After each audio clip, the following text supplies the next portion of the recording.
So I want to end the show, given that large discussion about the internal contradictions and nature of DEI. I want to end the show by providing some advice to college students who are there on campus right now, because, boy, it is a really, really bad time, to put it lightly. And as we've been discussing throughout this episode, it's been a bad time on college campuses and universities for a while now. But the fact that we're now at a point where Columbia is suspending classes for a day because the campus environment is so hostile and students' safety is so severely threatened that actually they have to go home, that is entering a new territory of bad that I didn't even have to deal with. So if there are any college students who are listening, and I know that there are, or there will be, maybe not live right now, but will be, because I get a lot of emails from college students, and you can always email me at julie@julie-hartman.com. I love hearing from anyone and everyone, but I do get a lot of emails from college students. I want to tell you how sorry I am that this is happening. How sorry I am that one of the best times of your life, a time of growth and exploration and trying things out, college is supposed to be a time when you push the boundaries of what's possible, where you challenge your preconceived notions, where you try to embrace new ideas, new ways of doing things. I am so sorry that this time for you has been so tainted and so destroyed by this woke DEI rancid insanity. But what I will say to you is this: please have the courage to be disliked. And that is a really hard thing.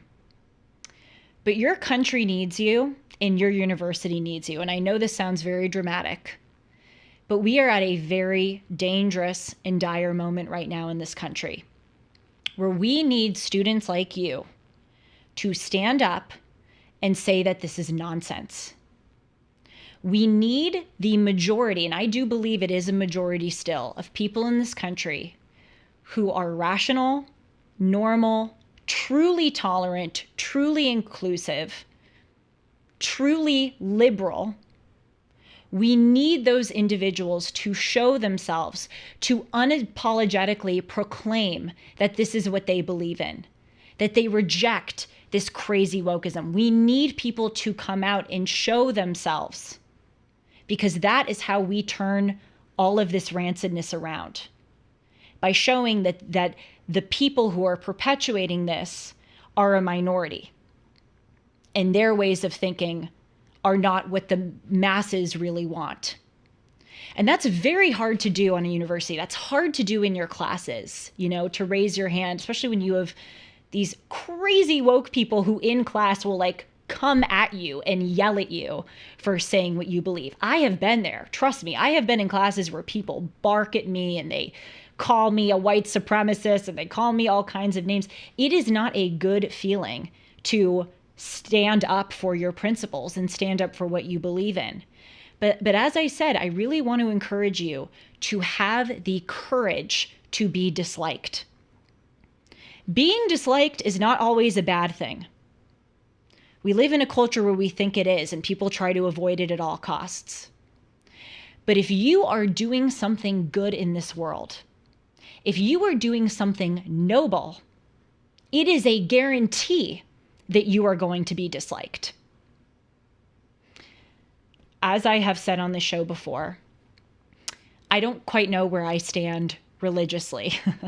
You're thinking, what does this have to do with being a college student? I'll tell you how it has to do with it. I don't quite know where I stand religiously. I do believe in God, but not quite sure who I am or what I am denominationally. But I will tell you that I get such enormous strength from the story of Christianity, even if I don't know if I fully believe in it. And the reason for that is that at the center, really the center story of the entire Christian religion is one of someone being noble and being punished because they were noble. I love that because it is such a fundamental truth of life. Here we have, if you believe in the Christian story, the Son of God who came to earth to heal the sick, to help the poor, to bring truth, beauty, and goodness. The most righteous person to ever exist. And that person was crucified. And that person was punished. And that person had people who would snarl at him and wouldn't believe in him and who would try to stand in his way at every point. Putting your religious beliefs aside, there is an enormous lesson to be taken from that story, which is, again, if you are doing something noble, it is a guarantee that you will be disliked. I'm here to help. I'm here to support. I have been there, not as bad as the moment is now, but I have been there. Please feel free to reach out to me if you would like support, if you would like counsel. This is a tough moment, but we have to stand up to this rancid crap. Because at the risk of sounding totally dramatic, our civilization is at stake. Let us be the kind of leaders who we think we are. Let us take the privilege and the benefits, of this American system that all of us are the beneficiaries of. And let us walk forward steadfast in our determination to preserve those principles for ourselves and for the next generation. It's go time. We don't have a choice. It's go time.